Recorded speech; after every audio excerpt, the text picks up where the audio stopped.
Assalamualaikum teman-teman. Selamat datang di channel ini. Sebelum kita mulai, tulis di komentar, kamu nonton dari kota mana? Dan jangan lupa like, subscribe, dan nyalakan loncengnya, supaya kamu gak ketinggalan cerita-cerita kehidupan nyata yang lebih pahit dari drama manapun.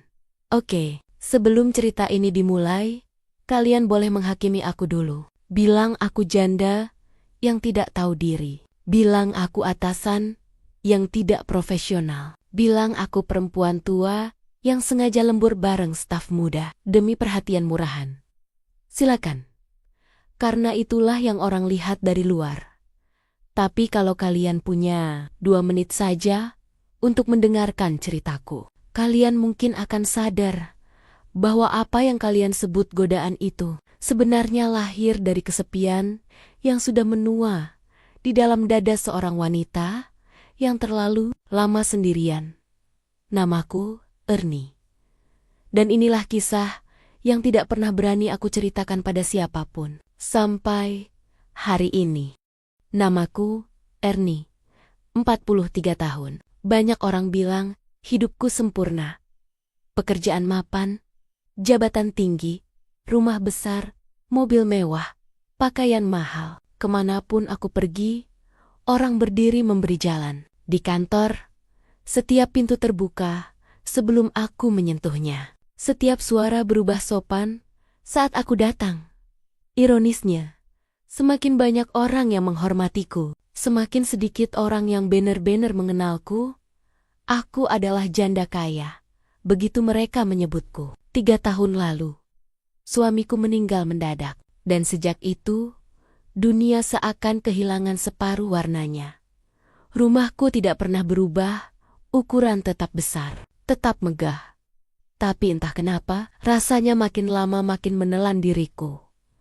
Meja makan panjang itu kini hanya punya 1 piring. Kasur king size itu terasa seperti lautan kosong, dan ruang keluarga yang dulu penuh tawa sekarang hanya punya suara AC yang bersikap seolah ia satu-satunya yang menemani. Kadang, aku naik ke kamar, tanpa menyalakan lampu, berharap bayangan gelap itu bisa menghapus perasaan sepi. Tapi gelap justru menonjolkan kenyataan. Aku sendirian. Lembur adalah caraku melarikan diri. Jika aku pulang lebih cepat, aku harus menghadapi rumah itu. Jika aku pulang malam, setidaknya aku bisa tidur tanpa terlalu banyak berpikir. Di kantor, aku sibuk dengan target, meeting, klien, laporan, anggaran, apapun yang bisa membuat kepalaku tidak memikirkan kenyataan. Tapi semenjak suamiku meninggal, ada satu hal yang tidak pernah berubah. Tak ada satu orang pun yang menanyakan, "Bu Ernie, apa ibu baik-baik saja?" Mereka hanya tahu aku kuat. Mereka hanya tahu aku tegas. Tapi tidak ada yang tahu bahwa belakang meja kerjaku, aku kadang harus menarik napas dalam-dalam untuk menahan tremor di tanganku sendiri. Hingga suatu hari, seorang staf baru masuk. Anton, 28 tahun, jauh lebih muda dariku. Tapi sorot matanya tenang dan penuh hormat. Dia selalu memperhatikan detail kecil yang bahkan para staf senior sering abaikan. Dan tanpa kusadari, Anton menjadi satu-satunya orang yang masih berada di kantor saat jam menunjukkan pukul 8, 9, bahkan 10 malam. Awalnya aku pikir itu profesionalisme, hingga suatu malam, saat aku mematikan monitor komputer, aku melihat Anton duduk di luar ruangan, menunggu. "Kamu belum pulang?" tanyaku. Dia berdiri, merapikan kemejanya. "Belum, Bu. Saya sengaja nunggu ibu.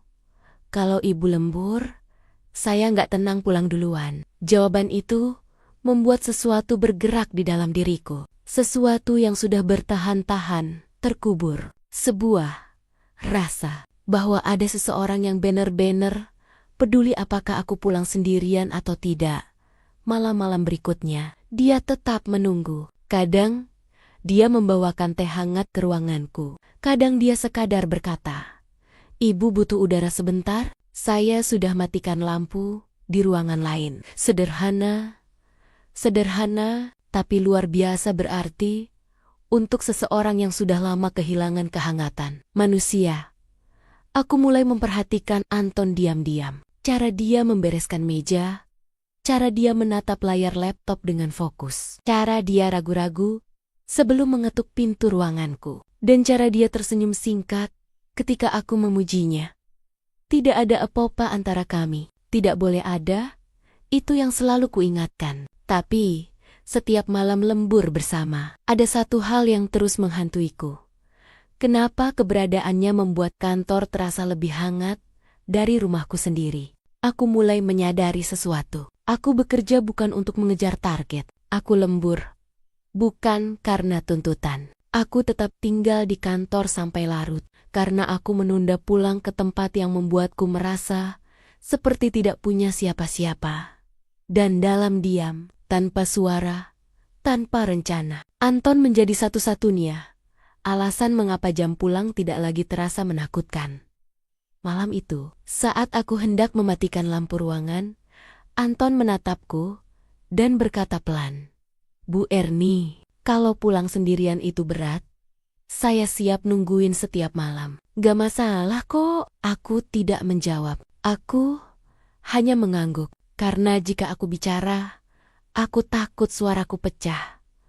Di balik semua ini, aku tahu ada sesuatu dalam diriku yang mulai bangkit. Bukan cinta, bukan ketertarikan, tapi perasaan yang sudah lama hilang. Rasanya dilihat sebagai manusia, bukan sebagai jabatan. Dan itu jauh lebih berbahaya. Sejak malam itu, Anton selalu datang paling akhir dan pulang paling akhir. Bukan karena aku memintanya, tapi karena dia seperti tahu bahwa aku butuh seseorang berada di dekatku. Meski tanpa banyak bicara, kadang aku bertanya-tanya sendiri. Apakah dia melakukannya karena tugas atau karena sesuatu yang lain? Aku tidak berani mencari tahu. Cukup bagiku bahwa ada seseorang yang tidak membiarkanku sendirian. Walau hanya di ruang kantor yang dingin. Suatu hari, aku sedang menatap layar komputer terlalu lama, sampai mataku terasa panas. Tiba-tiba Anton mengetuk pintu. "Bu," katanya pelan. "Ibu udah kerja dari pagi. Saya buatkan teh jahe." "Ya, biar hangat." Aku menoleh, kaget. Tidak ada staf laki-laki seusianya yang peduli hal semacam itu. Tapi Anton benar-benar membawakan teh jahe ke mejaku 5 menit kemudian. Ia meletakkannya perlahan, lalu berkata, "Jangan terlalu dipaksakan, ibu juga harus jaga diri." Kalimat sederhana itu menabrak tembok dalam diriku. Sudah 3 tahun aku hidup tanpa seseorang yang berkata begitu. Malam-malam berikutnya, hubungan kami semakin akrab. Akrab, bukan akrab yang melampaui batas, tapi akrab yang membuatku mulai lupa bahwa usia kami terpaut 15 tahun. Kami bekerja dalam diam, tapi keheningan itu terasa nyaman. Kadang, Anton membetulkan file yang salah kutulis tanpa menegur. Kadang dia menutup tirai jendela sebelum angin malam bertiup terlalu dingin. Kadang dia menyalakan lampu kecil di sampingku karena tahu aku tidak suka cahaya terlalu putih. Hal-hal yang dulu dilakukan oleh seseorang yang kini hanya tinggal nama di batu nisan. Dan aku benci mengakuinya. Tapi setiap kali Anton melakukan hal-hal kecil itu, hatiku seperti menghangat. Suatu malam, listrik kantor tiba-tiba berkedip saat hujan deras. Aku spontan menahan napas. Trauma lama membuatku takut gelap. Anton berdiri cepat, menutup kaca, lalu menyalakan senter ponselnya.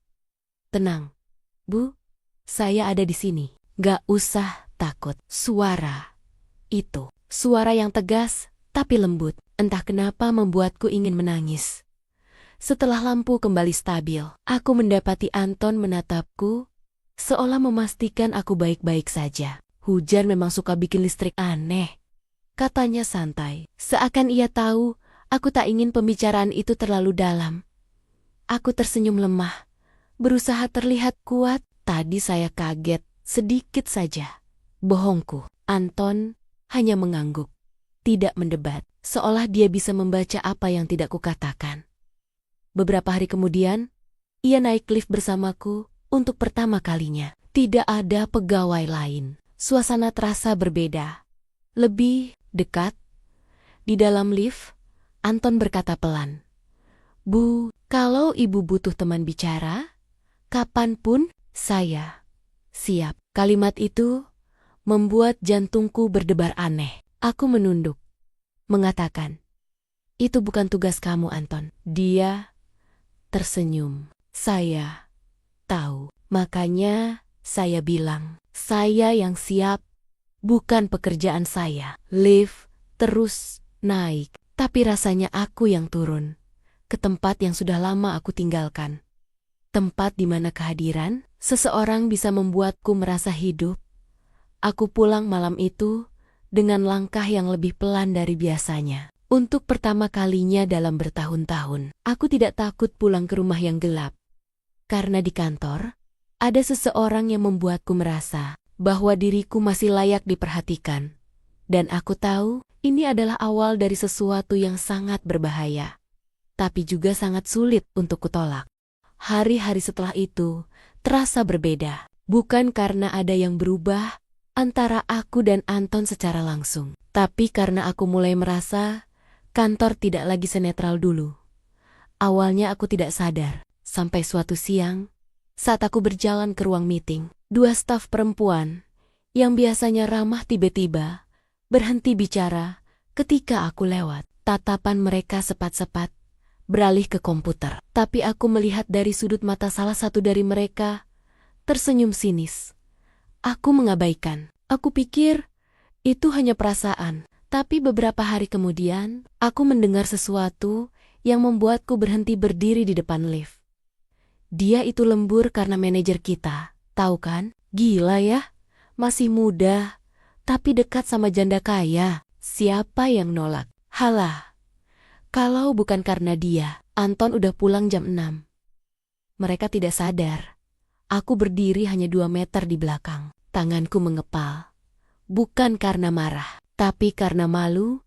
Aku berjalan pelan, agar langkahku terdengar. Mereka terkejut, langsung menunduk, pura-pura sibuk. Aku hanya tersenyum tipis, dan masuk lift. Tapi di dalam lift, tubuhku gemetar. Aku, Ernie manajer yang dihormati jadi bahan gosip murahan, semua itu membuatku ingin menjauh dari Anton. Berusaha menjaga jarak, berusaha kembali menjadi ibu manajer yang dingin dan profesional. Tapi semakin aku mencoba menjaga jarak, semakin nyata bahwa Anton bukan sumber masalah, melainkan satu-satunya tempat aku merasa aman.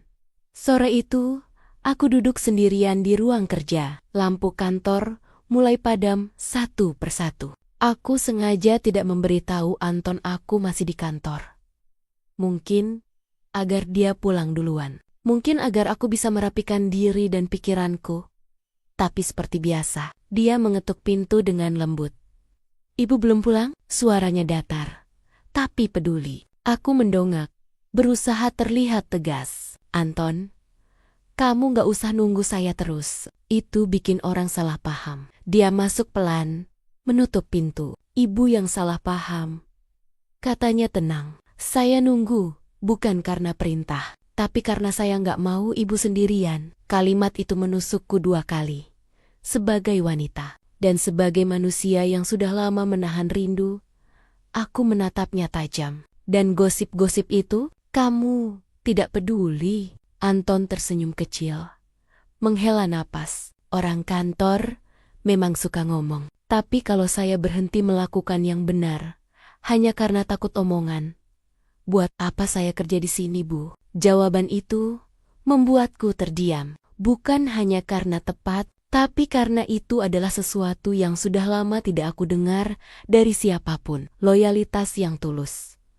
Anton melanjutkan dengan suara rendah. Lagi pula, saya lebih peduli sama ibu daripada sama omongan mereka." Jantungku berdegup. Aku mengalihkan pandangan, pura-pura mencari berkas.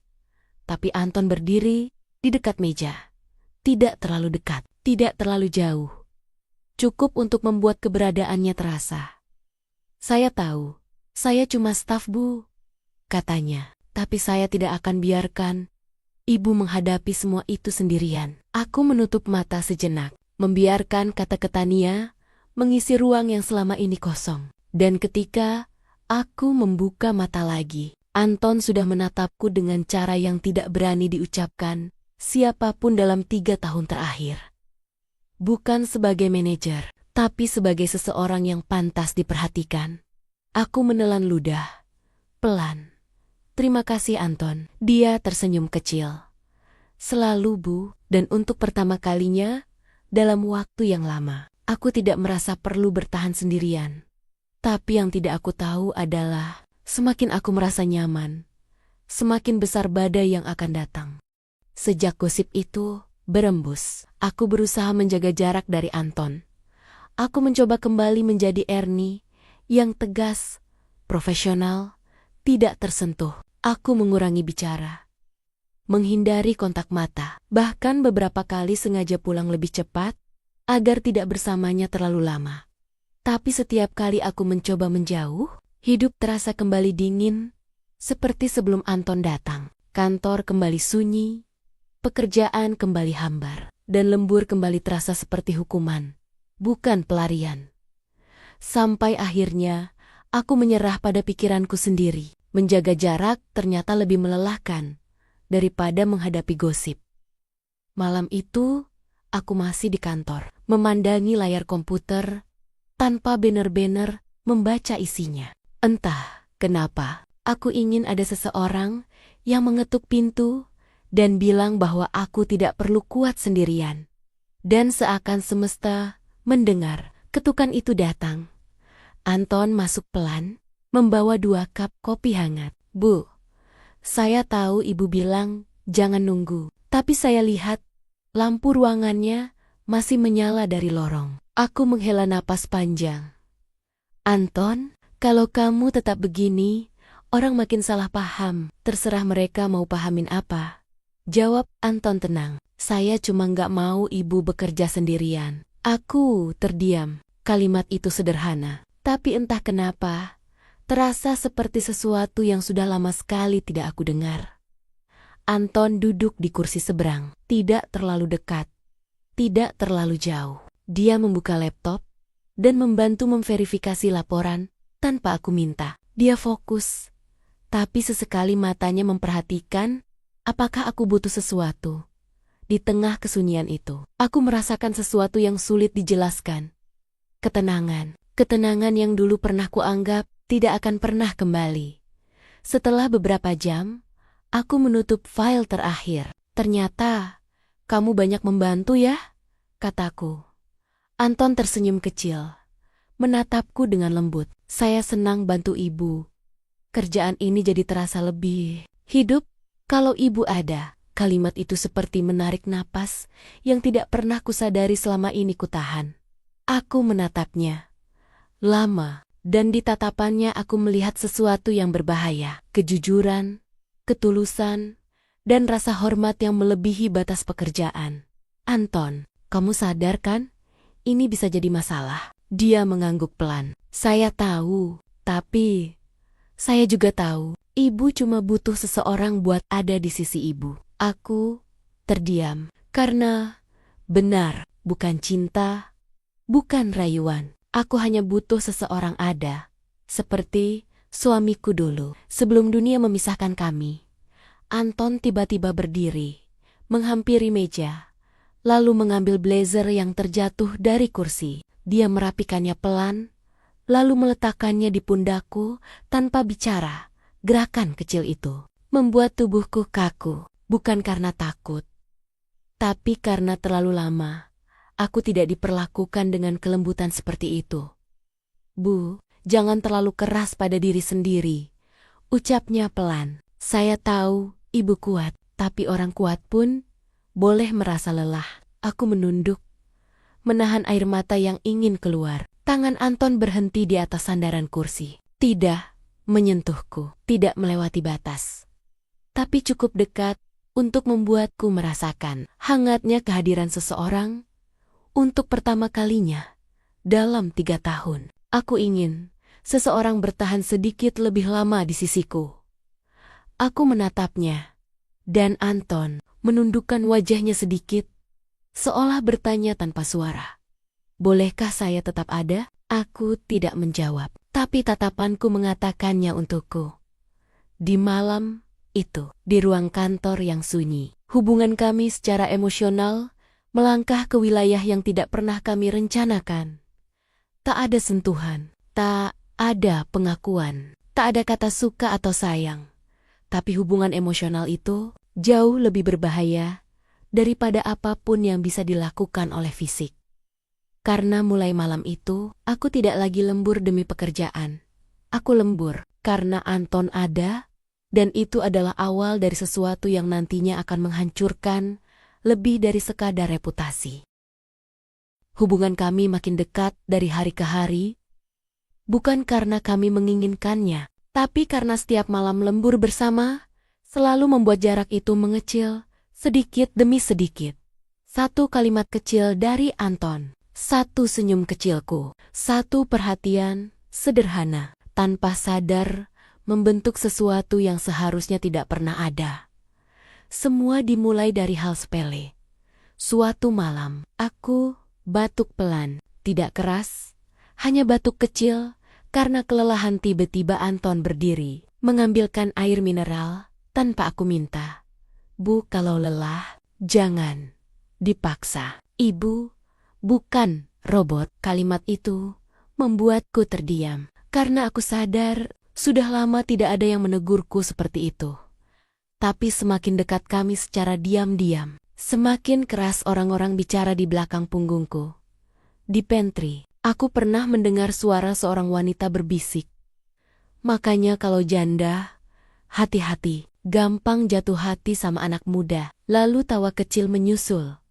Di lorong, saat aku berjalan bersama Anton, dua pria muda saling menyikut dan tertawa seolah melihat sesuatu yang lucu. Nafis, kalau aku bukan seorang manajer, mungkin mereka sudah bicara lebih vulgar. Aku mencoba tidak peduli, tapi setiap kali bisik-bisik itu terdengar, dadaku seperti ditusuk. Anton pun sadar. Suatu sore, saat aku sedang menandatangani berkas, ia berkata dengan nada yang tidak pernah ia pakai sebelumnya. Bu, kalau ada yang kurang ajar sama ibu, bilang ke saya. Aku menatapnya. Anton, kamu nggak perlu. Tapi saya mau. Potongnya cepat. Ada batas yang nggak boleh mereka lewati. Cara dia bicara, cara matanya menatapku, cara rahangnya mengeras saat menyebut mereka. Itu bukan sikap seorang staf. Itu sikap seseorang yang peduli. Dan itu membuatku semakin takut pada diriku sendiri. Karena perhatian seperti itu, perhatian yang melindungi, adalah perhatian yang pernah hilang sejak suamiku meninggal. Malam itu, lembur terasa berbeda. Langit gelap, hujan turun pelan, memantulkan cahaya lampu kota. Kantor sudah kosong. Hanya ruangan kami yang masih terang. Aku berdiri di depan jendela kaca, melihat kota yang basah. Tiba-tiba, Anton berdiri di sampingku. Tanpa sadar, aku berkata pelan. Kamu tahu, Anton, dulu ada seseorang yang sering berdiri di sini sama aku. Dia biasanya menggenggam tanganku saat hujan turun. Anton menunduk sedikit. Suaranya lembut. Itu suami ibu ya? Aku mengangguk, mataku berkaca. Aku rindu, bukan hanya dia, tapi aku rindu rasanya ditemani. Rasanya ada seseorang yang peduli, apakah aku bahagia atau tidak. Anton tidak berkata apa-apa. Dia tidak menyentuhku, tidak mendekat, hanya berdiri di samping, membiarkan aku bicara untuk pertama kalinya setelah 3 tahun memendam semuanya. Di tengah kesunyian itu, aku merasakan sesuatu yang tidak kukira. Kehadiran yang membuatku merasa hidup. Kemudian Anton berkata pelan, begitu pelan, hingga suaranya hampir tenggelam dalam hujan. Kalau ibu merasa sendiri, ibu nggak harus menghadapi semuanya sendiri. Aku menoleh ke arahnya. Tatapan kami bertemu. Ada kejujuran di matanya, ada keraguan di mataku.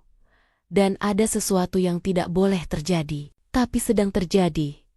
Anton menarik napas panjang, seolah menahan sesuatu. Bu, saya mungkin salah ngomong, tapi saya nggak mau lihat ibu sedih terus. Jantungku berdetak tidak karuan. Aku ingin bilang padanya bahwa aku baik-baik saja, bahwa aku kuat, bahwa aku tidak butuh siapapun. Tapi semua itu akan menjadi kebohongan. Karena malam itu, untuk pertama kalinya, setelah bertahun-tahun, aku merasa dilihat sebagai seorang wanita. Bukan sebagai jabatan, bukan sebagai janda, bukan sebagai pemimpin. Aku hanya Erni.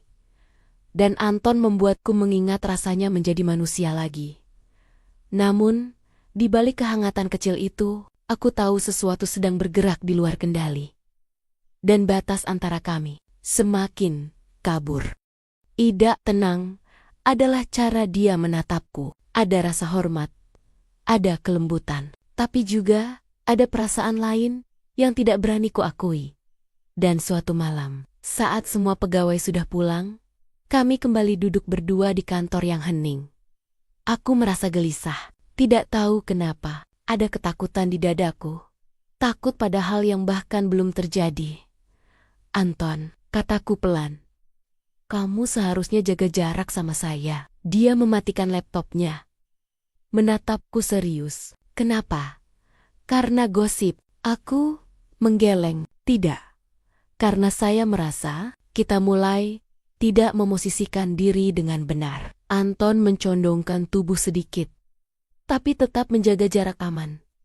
Saya hormat sama ibu, katanya. Itu gak akan berubah. Tapi kalau ibu berpikir saya di sini karena hal lain, bukan begitu. Aku ingin percaya, tapi suaranya, matanya, tidak sepenuhnya jujur.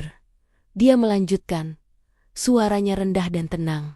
Saya cuma nyaman dekat ibu.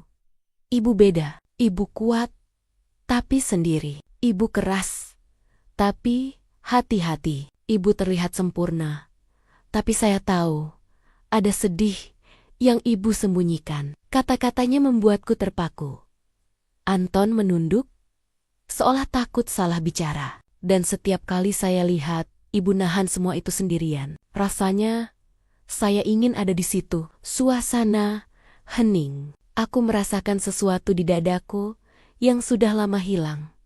Sebuah rasa bahwa aku tidak perlu pura-pura kuat lagi. Tapi perasaan yang sama membuatku takut. Anton, kamu terlalu terlibat, bisikku. Kalau kamu terus seperti ini, kamu akan terluka. Dia menaikkan wajahnya, menatapku dengan mata yang jujur dan bergetar. Saya nggak takut terluka, Bu. Saya cuma takut ibu kembali sendirian. Perkataannya membuatku hampir tidak bisa bernapas. Bagaimana mungkin seorang anak muda yang bukan siapa-siapa mengatakan kalimat yang bahkan suamiku dulu hanya tunjukkan. Tidak pernah ucapkan. Aku berdiri, pura-pura merapikan meja agar ia tidak melihat tanganku yang gemetar. Anton, kita harus lebih hati-hati. Tapi Anton bangkit, mengikuti, lalu berkata kalimat yang membuat seluruh tubuhku tersentak. Kalau hari itu hujan turun lagi, dan ibu berdiri di depan jendela sendirian, biarkan saya jadi orang yang berdiri di samping ibu. Hatiku nyaris runtuh. Itu bukan rayuan anak muda. Itu ungkapan seseorang yang benar-benar ingin mengisi ruang kosong yang selama ini kututup rapat. Aku menatapnya lama, terlalu lama, hingga aku sadar aku harus menghentikannya sebelum semua ini tak bisa dikembalikan. Tapi tidak ada kata yang keluar dari mulutku. Tidak ada penolakan, tidak ada peringatan. Dan diamku malam itu adalah diam yang paling berbahaya yang pernah kulakukan. Karena tanpa kusadari, Anton mulai percaya bahwa aku membiarkan dia masuk. Bukan sebagai staf, bukan sebagai bawahan, tapi sebagai seseorang yang mulai mengisi ruang yang pernah ditinggalkan oleh seseorang yang tak akan kembali. Dan itu adalah awal dari bencana yang tak bisa kuhentikan.